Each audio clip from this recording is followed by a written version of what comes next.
I love this bit because this is just Dr. Constantine just around with him. The theatricality. They're not dead. I wonder if he's had visitors before who he's played that trick on. Or if he's like... if he's been waiting to do that for months. Hello ladies and gentlemen, my name is Mr. TARDIS, and it kind of feels like we're approaching the end point now of Series 1, even though we've got like 5 episodes to go. That's because we've actually got 3 stories to go, because the remaining episodes are predominantly 2-parters. We're going into now The Empty Child and then The Doctor Dances. So I kind of remember the big fallout of The Empty Child and The Doctor Dances, because this was like the big scary episode. This was like the behind the sofa one. This was sort of like almost kind of a spiritual return to like the Philip Hinchcliffe era, where Mary Whitehouse was getting very angry at the programme and at the BBC because it was terrifying children. I remember for The Empty Child specifically, watching this with my family at the kitchen table. We ordered a takeaway pizza. I also remember that my Uncle Brian, who used to live in Canada, he came over to visit that particular week, and I don't think he knew anything about Doctor Who, but he also watched it with all of us at the kitchen table while we ate.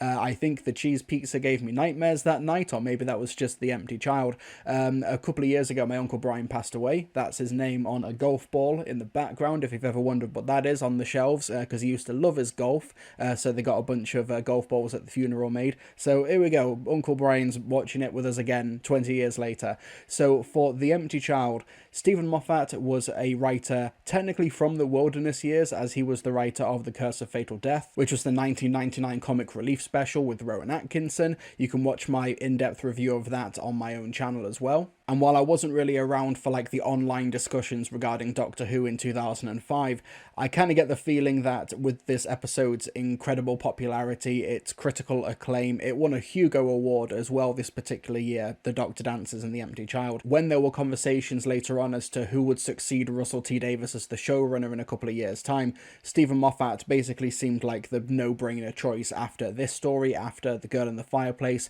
and also Blink and Silence in the Library. It kind of felt like this was the obvious guy. And not only can you trace that future element of the show back to this story, but there's also Torchwood, because this is the introduction of Captain Jack Harkness, played by John Bloody Barrowman. So I won't touch too much on that, but yeah, basically this is a big influential episode. So as usual, we're going by the Blu-ray version that's in the steelbook behind me for The Empty Child and The Doctor Dances. Let's dive right in to this story and see if it holds up 20 years later. It's Mo. Mo, what happened to Red? Everyone else's standard spreads camp, pulls red alerts, all that dancing. Now, I'm sorry to stop so early, but you can absolutely imagine Rowan Atkinson saying that line from The Curse of Fatal Death. You can absolutely... He'd have a different read on it, but that dialogue itself, that's like Curse of Fatal Death. Oh, it's going in the past, because it's blue. Then why are we chasing it? It's mauve and dangerous. We're chasing it because we're chasing it. I guess we're going back to Earth. Another planet was too much to ask for. The budget couldn't hack it. That's a nice establishing shot. It must have taken a lot of work to set those up. Getting those washing lines up and the set dressed. When we're out of milk.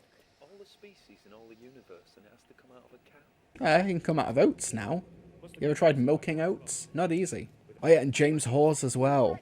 I think this is the only story he directs, and It's all over the place. he does an incredible job, and it's entirely set at night. This is all night shoots. Dr. John Smith, Ministry of Astronomy. Oh, John Smith. Yeah, there we go. That's a callback to Very spot. the 60s and 70s. You sure about that t-shirt? Sure he'd say. Dressed up like a Spice Girl. I do think it's like genius on like a playground level to have a repeatable phrase for kids to say on the playground, but to have the antagonist be an actual child so that kids can imitate it and freak out their families and freak out their friends. I wonder if this is actually a song from the 40s or if it's just Murray Gold vibing again. And I love this. He doesn't interrupt. He stands in the doorway and watches.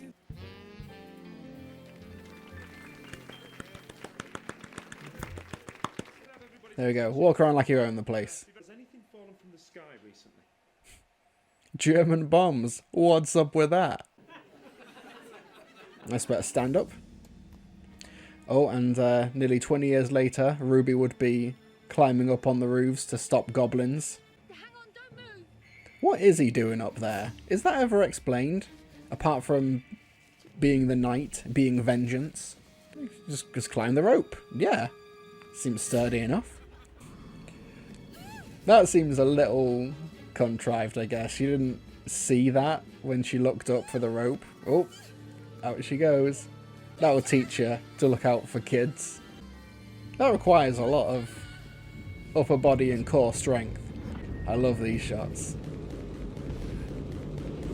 Okay, maybe not this t-shirt. Oh, cat. Forgot about this. 900 years of phone box travel, it's the only thing left that surprised me. You were saying? Yeah, this is how you can tell this episode was written by a die-hard fan. The idea of the TARDIS phone ringing. Such a clever idea. Don't answer it. It's not for you. He doesn't know what to do. Who is this?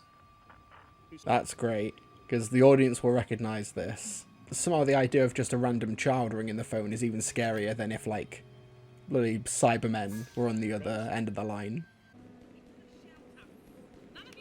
There's a lot of exterior locations here.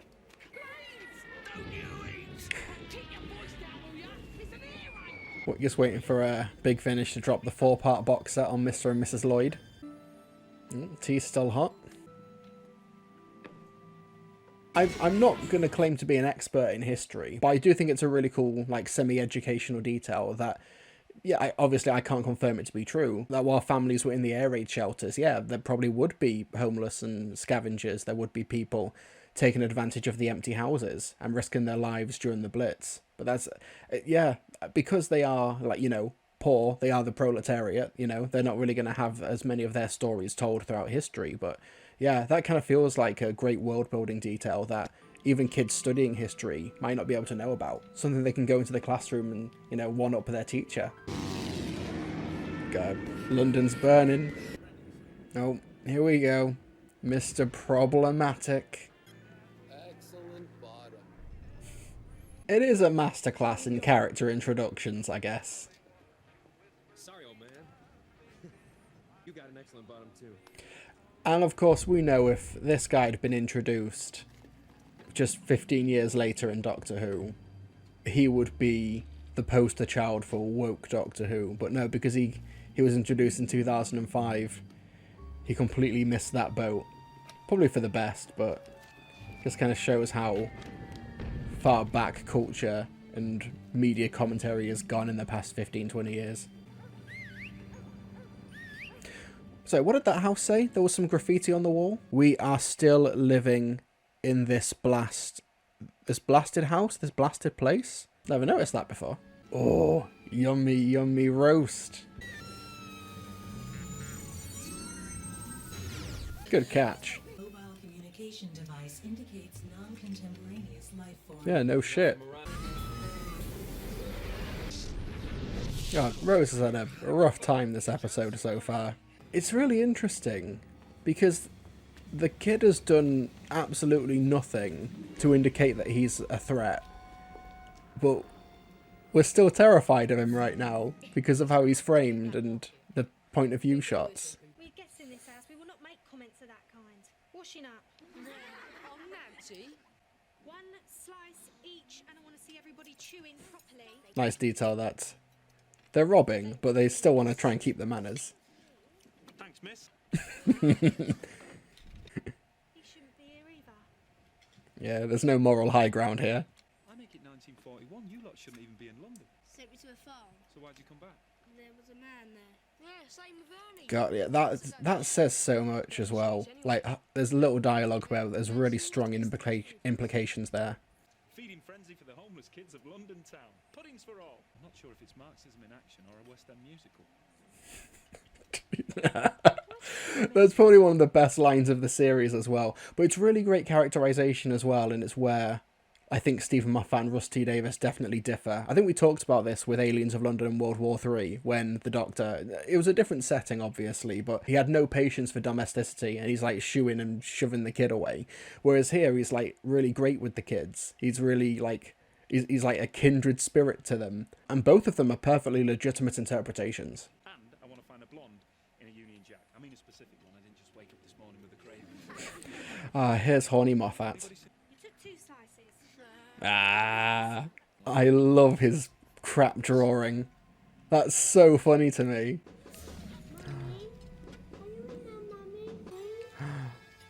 Who was the last one in?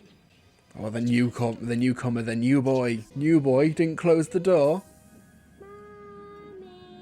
Never easy being the only child left out in the cold, you know. I suppose you'd know. I do actually, yes. Oh god. Rough childhood, Doctor. So I think the reason that kid doesn't run, apparently she's like still hypnotized and like transfixed by the food on the table. I think they didn't really communicate it that well, but that's the intention. You mustn't let him touch you. He can make phones when you can. Just like with that police box you saw. Ooh, I've got chills. Like, it's scary, but he's just reaching out. That's all he's doing, but it's framed so creepily. He's got the scar on his hand as well. He is like a walking child corpse. No be able us chickens. Well, this chicken. Please let me in, Mummy. I'm scared of the bombs. Oh, come on, let him in. Let him in. He's just a baby. He's just a boy. And this is where we were talking about this with the long game. This is where I'd put the cliffhanger. Opens the door. Credits before we actually see outside. But we're still a little bit early. Might have to rejig some stuff of Captain Jack in the edit. Hello. Orange Journey event strikes again. It is a little bit reductive, I think, as well, that you have this companion who's meant to be strong and independent. And this is her third, if I'm not mistaken, prospective love interest within 9 episodes. Mickey, Adam, and now Jack. Blimey, Rose is getting around a bit, especially considering she's 19. Stephen Moffat's writing, so you know. Spot a time agent a mile away. Time agent. Nah, I've seen that fan series. Nanogenes, subatomic robots. I wonder if they'll be important later. Shall we have a drink on the balcony? I do like this characterization though. Like, he's clearly done this before. This is like a really well-honed routine for him. One film I've recently watched is Catch Me If You Can, which is about a famous con artist who has these routines, who has this fake it if you make it attitude. And I can see Captain Jack embodying that here. Another track that's not on the soundtrack. Murray Gold, what are you doing? My nose has special powers. Yeah? That why it's What? nothing. Florence Hoth as Nancy. I think she's really underrated in this series. I think it is one of the best guest performances. She's really good, because it's not an easy role. Like, she could be like a bit of a wallflower, but I think Florence gives her real edge, I think, and it's that which makes the character. And there's someone you need to talk to first. Doctor. Okay, you know, core memory unlocked just now. I remember me and my brother watching this episode on broadcast, and me and him both turning to each other and going, the Doctor, what? Like, is there another Doctor? Are we going to see a Sylvester McCoy cameo or something? Well, I should talk to my companion. That's a very, like, early days Stephen Moffat trope as well. The idea of the Doctor and companion being, you know, blurring those lines significantly, particularly with the 12th Doctor and Clara, where Clara would often take on the Doctor role. And we're kind of seeing that very slightly being embodied by Rose here, pretending that the Doctor's the companion in this relationship. Do you really think now's a good time to be coming on to me? And she's 19 with a boyfriend. And she's slightly tipsy. Yeah, he's got a routine. This is all, like, a well-practiced performance. Easy. I'll do a scan for alien tech. Finally, a professional. And then it cuts to him with these little diddy binoculars.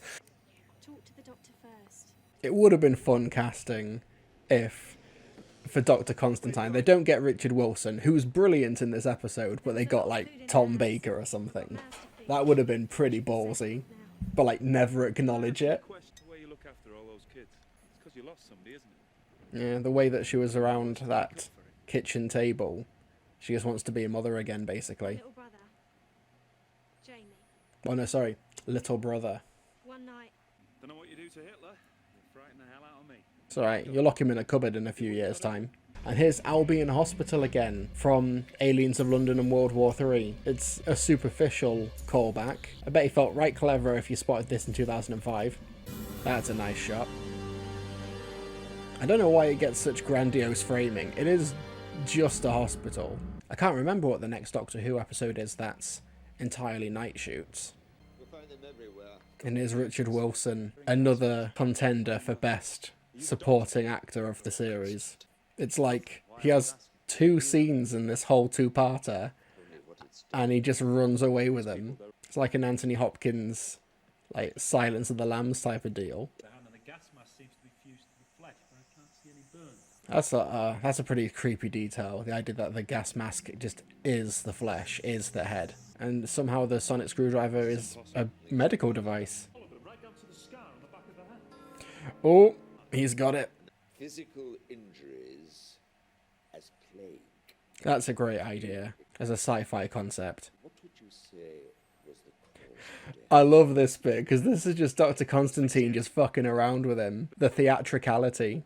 They're not dead. I wonder if he's had visitors before who he's played that trick on. Or if he's like... if he's been waiting to do that for months. And they've just been left here. Nobody's doing anything. That's like Ward Enough in Times vibe as well. This war began, I was a father and a grandfather. Now I'm neither, but I'm still a doctor. Know the feeling. Such great lines. Back-to-back bangers and bangers in terms of the dialogue from this script.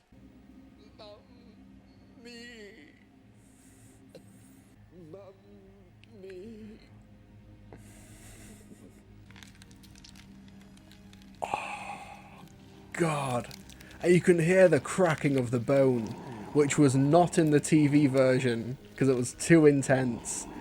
God, do you hear that? That's Mary Whitehouse having a fucking fit in the grave. I remember the shooting script description of this moment being particularly vivid. Yep, we're cracking out the shooting scripts again. I don't know if any of you folks have a bingo card going for these reactions, but if you do, you can tick that particular box. Constantine, the words forcing, almost vomiting out of him, "Are you my mummy?" And then his mouth is being forced open by something inside, a flash of metal, and the nozzle of a gas mask starts to force its way out of his mouth. On the Doctor, horrified, fascinated, the skin of Constantine's face is pulling back, stretching, slowly, horribly morphing into a gas mask. It's over in a few seconds. The man on the chair is now identical to every other body in the room. He slumps, lolls, on the Doctor staring. What the hell happened there? Question mark, question mark. Oh, and then there's dialogue that is not said in this scene that's in the shooting script. The Doctor says, her brother should have realised. But yeah, I think it's better for the audience to make that connection. It kind of includes them in on the mystery element of the story, because that's what The Empty Child and the Doctor Dancers is. It's essentially an unfolding mystery over the course of 2 episodes, and a really effective one at that. Real pleasure to meet you, Mr. Spock. He knows that he's being lied to. Doctor Who? He said it. Oh, let him in, Nancy. He's harmless. This started at the bottom. Oh, he's not happy.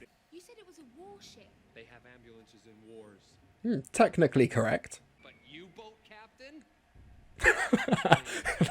That's the harshest insult he could have said. Why? What's the point? It's a great question to raise, especially because in the end there is no antagonist really for this story. To quote the Doctor in Twice Upon a Time, it's not an evil plan. And it can shut the door. Are you my mummy?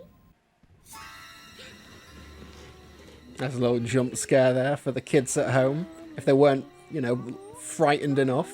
Dead Jamie. Yep. Dead. And there's the confession, kind of, that it's Jamie who's the kid. Oh, such a good cliffhanger. That's great. I really, really enjoyed that. That's a really good episode. We'll stick around for the next time trailer. I believe, I could be wrong here, but there was backlash for the Aliens of London and World War III one, or what amounts to backlash in 2005, with like, why is there a next time trailer to ruin the ending, to ruin the cliffhanger? So I think it was a last minute editing decision to move the next time trailer to the end of this, which for my money is the correct move. If you want to stick around and find out more, you can, but you gotta wait. It's volcano day. A line that means nothing without the Pompeii context.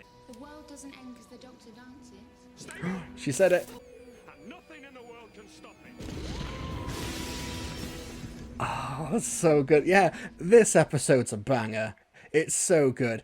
I think that the setup with Captain Jack is really effectively handled. Like, these really nice little characterizations to, you know, that don't add up to much on their own, but as a whole, in a cumulative effort, amount to a really interesting character for this particular story as well. And I think this could have just been a story about the empty child in World War II, but you add in the wrinkle of Captain Jack. It gives Rose something to do as well in this episode while the Doctor's doing all of the exposition heavy lifting. But even then, I say exposition heavy lifting, there's still just some brilliant character moments between him and Nancy, between him and the child, and him with the homeless kids of London, which is just a brilliant scene. It's just such a really strong episode. It's a really great part one.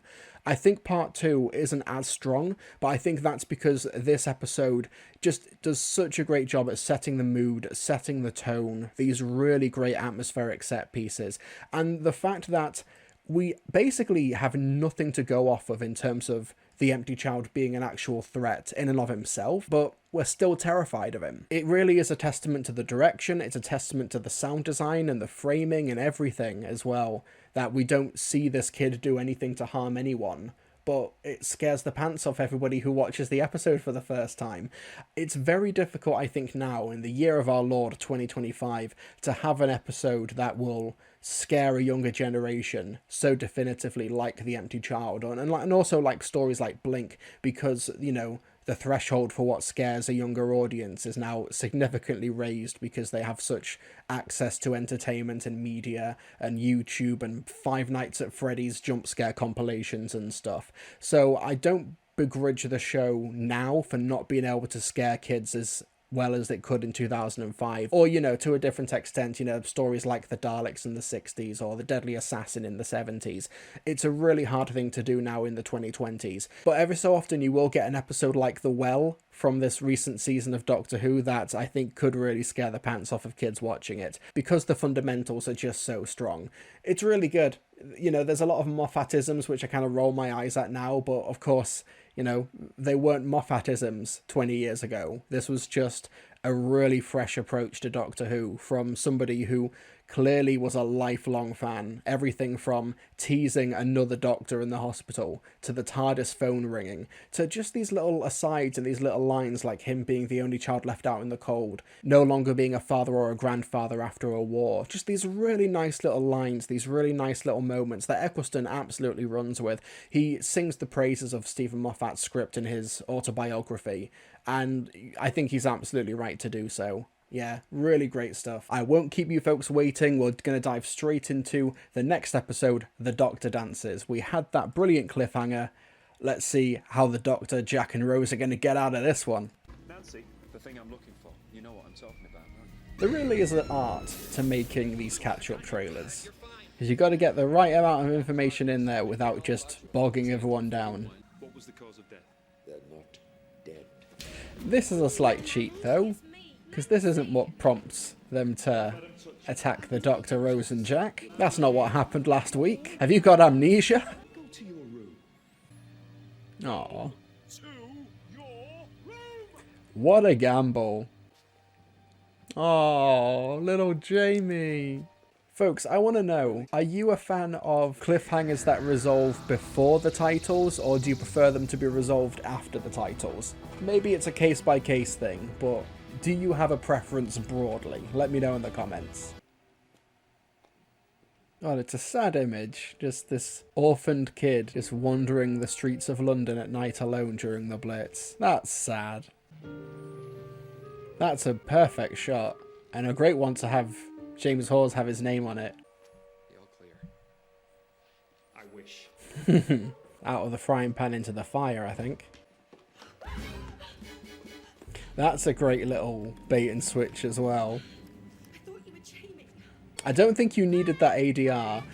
That was ADR'd, right? The I thought you were Jamie. I thought you were Jamie. Yeah, that's ADR'd. You don't need that. You really don't need that line. What she nicked. Weapon factories at Villengard? You been to the factories? What? Well, they're gone now. God, we're going to hear Villengard's name a lot more in the coming years. I like bananas. Bananas are good. And the expanded media has it be the War Doctor who destroyed that. Damn. It's like the setup for one of those TikTok videos. I took my mobile phone off my 12-year-old kid and this is what happened. Very Space Babies. The Doctor Who fan who has only ever watched Space Babies. The Doctor Dances is giving real Space Babies vibes. I want my mummy. Are you my mummy? I want my mummy. Are you my God, kid, get over it. Why doesn't he know? God. Are you there, mummy? I think the Doctor's so heartbroken about it. That's my read on his silence there. Such a great little scene. This is Damien Samuels as Mr. Lloyd. Half this street thinks your missus must be messing about with Mr. Averstock, the butcher. You are. Wire cutters, torch, food. Such a great little scene. And here's the first time we get the Moffat bait and switch that kids can pick up on. Here we go. You can already hear the tape rattling. Altered how? I'm here. It's afraid. Doctor? I'm here. Can't you see me? What's that noise? Moffat's going to pull this trick like 10 times. And it's going to work nearly every time. Ah!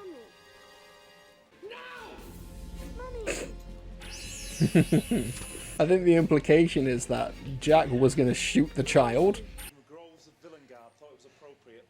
There's really a bit Didn't realise the Doctor was so good at switching. Bananas are good. Oh, quick thinking from Rose there. Two, we can't get out of here. Have I missed anything? Jack just disappeared.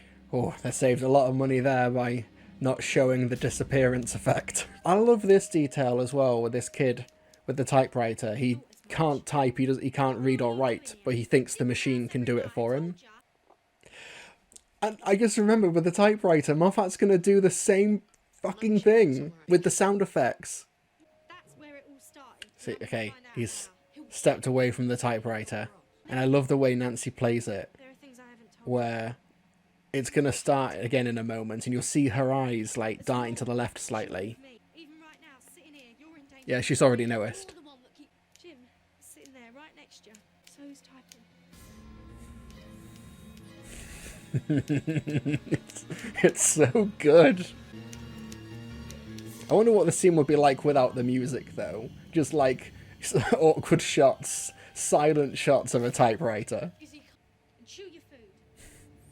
And I think that's the last we see of the kids as well in this story. Mummy, are you my mummy? God, change the record, kid. Why is it always the great-looking ones who do that?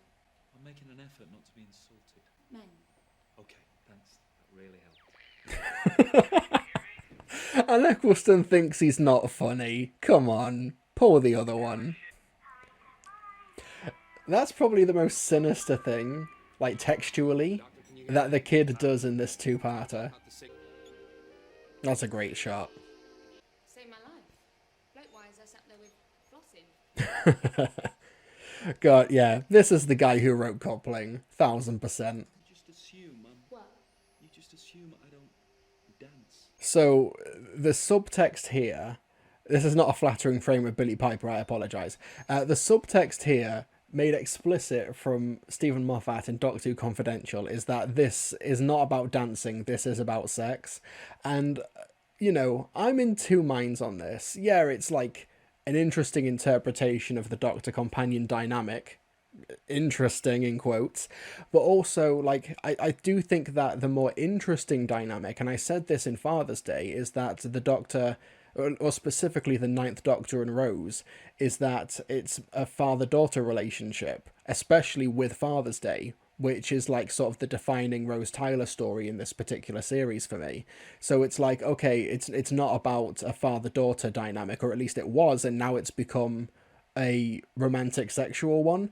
I don't know. I think Stephen Moffat's one-track mind here is maybe superseding my preferred interpretation of the character. But then again, when you get the ending of The Parting of the Ways when the Doctor and Rose kiss, yeah. So, I don't know. I might be, trying to punch the tide on the beach to stop the water from coming in or something, but yeah, that's sort of my read on it. And also, like I said, Rose Tyler's 19 years old. And then you've got this stage direction that I remember from the shooting script of The Doctor Dances. Rose laughs, then looks at him for a moment as he works away at the bars. She skips off the shelf, heads out of frame. She has a plan. We hold on the Doctor, working. He stiffens, because the music just got louder. Rose has turned it up. He looks at her, barely able to suppress her giggles. She is waiting for him in the middle of the floor. Demurely, she puts out a hand to him, for him to take, for him to dance with her. Totally innocent, of course, and terribly sexy. That's the script. I'm not editorializing here. You've got the moves, show me your moves. Show me your moves. The Doctor's face, hesitation, vulnerability. Never expected this turn in the conversation. We haven't quite seen him like this before. Floundering slightly. Rose, I'm trying to resonate concrete. his delivery of that is peak. Top marks. The world doesn't end because the Doctor dances. Ah, she said it. Barrage balloon. That's the sexiest thing he could have said in that moment. I've travelled with a lot of people, but you're setting new records for Jeopardy friendly. Is this you dancing because I've got notes? That is a good line. You'll find your feet at the end of your legs.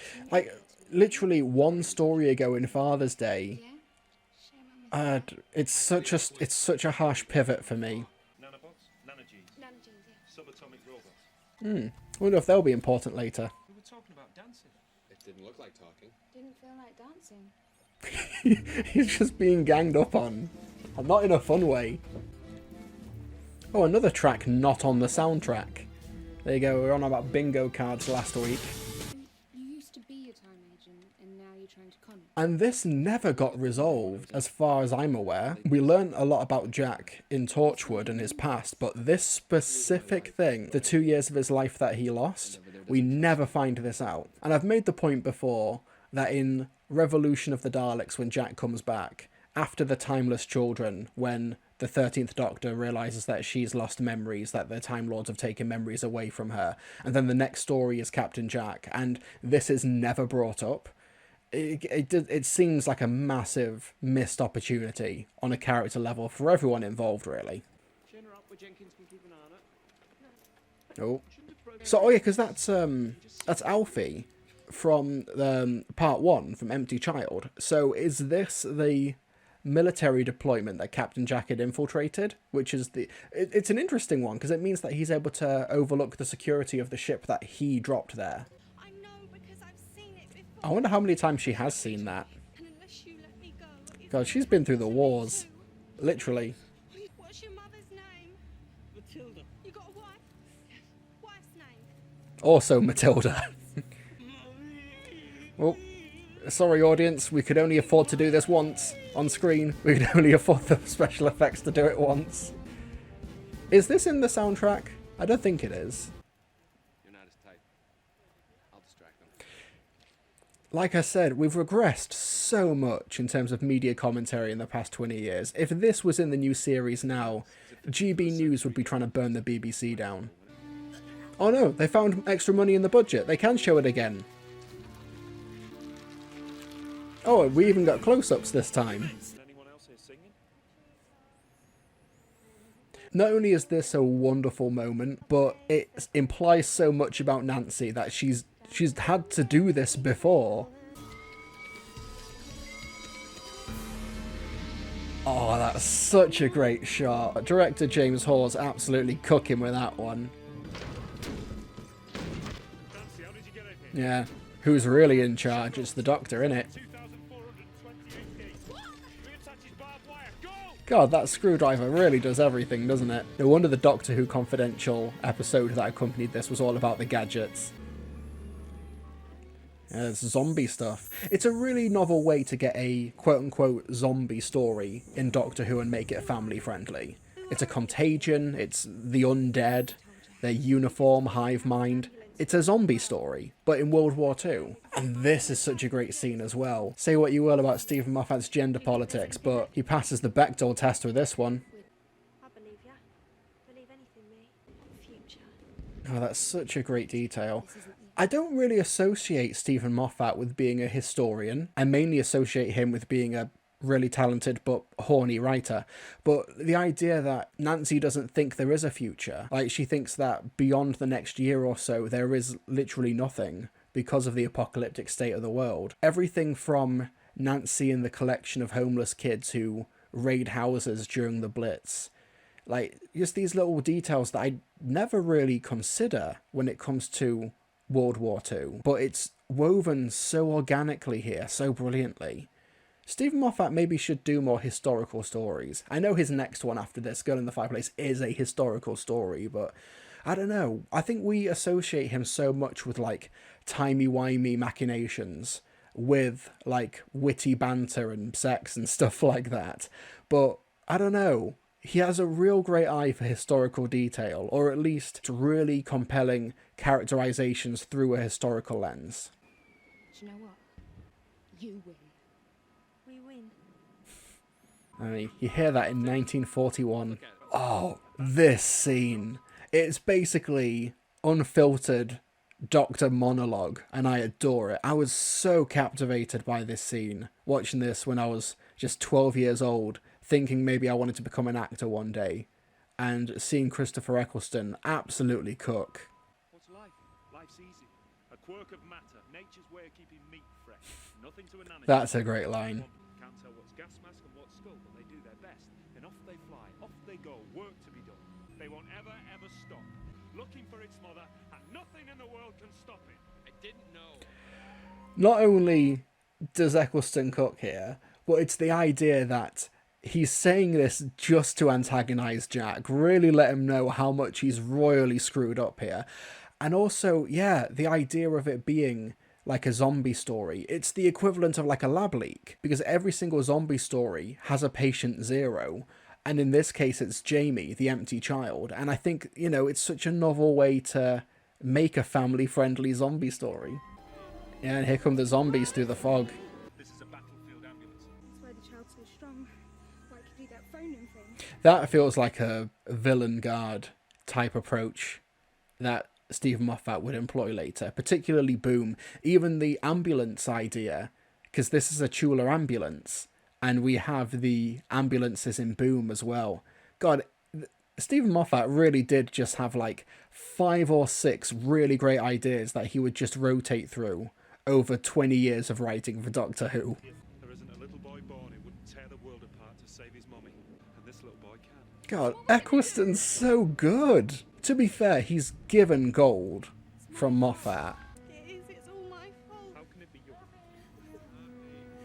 And the sixpence drops. Nancy, what age are you? What a personal question. 20.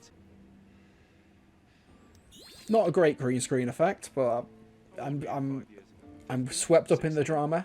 You lied. You even lied to him. And that's why he's empty. Because he has no identity, he has no self, he has no sense of who he is or his family. He's basically a distillation of everyone who loses someone in a war. Are you my mummy? This is hitting me surprisingly hard. What on earth? Understand, there's not enough of him left. I will always be your mummy. Aw. I am so sorry. This is a love conquers all ending, but it's really magical. Just change it.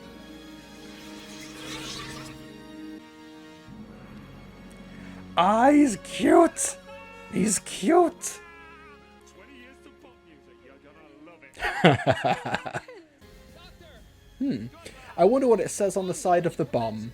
Something wolf. I don't know. We'll park that. We'll park that. Not important. You want moves, Rose? I'll give you moves. Everybody lives! Oh god, it's so triumphant. Love it so much. Hey Winnie, I am your daddy. It's Doctor Who. Beat the Germans, save the world, don't forget the welfare state. There we go. There's our post-war consensus, isn't it, Winnie? You beaming away like your Father Christmas. Red bicycle when you went swell. What? That feels like another Rowan Atkinson Doctor line. No, it's okay, Winnie. Any attempt to Captain Jack's immortal. precipitate detonation At some point. Maybe you don't want to watch this bit, Winnie. Maybe Jack's gonna blow up. termination of Captain Jack Harkness in under 2 minutes, 100% probability. I mean, that's the last time we'll have that statistic. Last time I was sentenced to death, I ordered 4 hyper vodkas for my breakfast. Woke up in bed with both my executioners. They stayed in touch. I think about most executioners. That's they stayed in touch. It's great how he like faces the death head on, but this wonderful reveal. Camera pulls back and he's right by the TARDIS. That little cramped tiny set, even though it's such a flash spaceship. Close the door, will you? Your ship's about to blow up. It's going to be a draft. I thought Jack might like this balance. Well, who wins? Oh, this is fun. It is just a victory lap, isn't it? Moffat's like, yeah, I'm going to write 100 pages of some of the best Doctor Who you've ever seen, and then does a victory lap dance at the end of it. And I was having such a nice day. Ooh, According to Aliens of London sequel, Annette Badland's back, and Captain Jack is part of the team. I don't have too much to say, actually, now, with the Doctor dances. It's just really bloody good. I do think that my least favourite part of it, you know, relatively speaking, is the switch up in the Doctor and companion relationship for this series. Like I said, it's because I find Father's Day so compelling, and that Father's Day got in there first. But apart from that, the actual A-plot of The Empty Child, of the World War II setting, of Nancy trying to basically become the mother that Jamie needs her to be, and also unambiguously working as a really strong, like, World War II zombie apocalypse story, with really strong, like, kinetic pacing for the first act as they're running through the hospital trying to avoid the zombies, to the third act when they break into the military base to get to the ambulance. It's all just really, really solidly done. The fundamentals are really, really strong here for just a really good two-part horror wartime story that is just teeming with subtext, teeming with really great characterization. Captain Jack is a real breath of fresh air to the series. Not to say that the Doctor companion relationship was stagnating after 9 episodes, but Jack does add a really great wrinkle in there. Really does help to liven up the dynamic somewhat. And John Barrowman, he's got charisma to spare. Christopher Eccleston shines with great material. Billy Piper's great. The supporting cast are great. It's just, yeah, no wonder this one won the Hugo Award for Best Dramatic Presentation the year that this came out. It beat Father's Day. I think Bad Wolf and the Parting of the Ways was also nominated. Let me just double check. So in 2006, Doctor Who was nominated for, blimey, for Empty Child and the Doctor Dancers, which it eventually won, Dalek, and Father's Day. But yeah, Empty Child and the Doctor Dancers won. And then the next year, Girl in the Fireplace would win. And then the year after, Blink would win. And then the year after that, Silence in the Library and Forest of the Dead would be nominated. All of this being Stephen Moffat stuff. Then a year later, Waters of Mars would win. Then a year after, Pandorica Opens and The Big Bang and A Christmas Carol are nominated, along with Vincent and the Doctor. More Stephen Moffat. Then the year after, The Doctor's Wife. Yeah, I think Stephen Moffat might be one of the most nominated writers for the Hugo Awards for Best Dramatic Short Form Presentation. But yeah, next week, we are going to be downgrading somewhat for Boomtown, but we'll leave that there for now. Thank you so much for watching. Comment down below, like, subscribe, all of that good stuff. I'll see you all next time.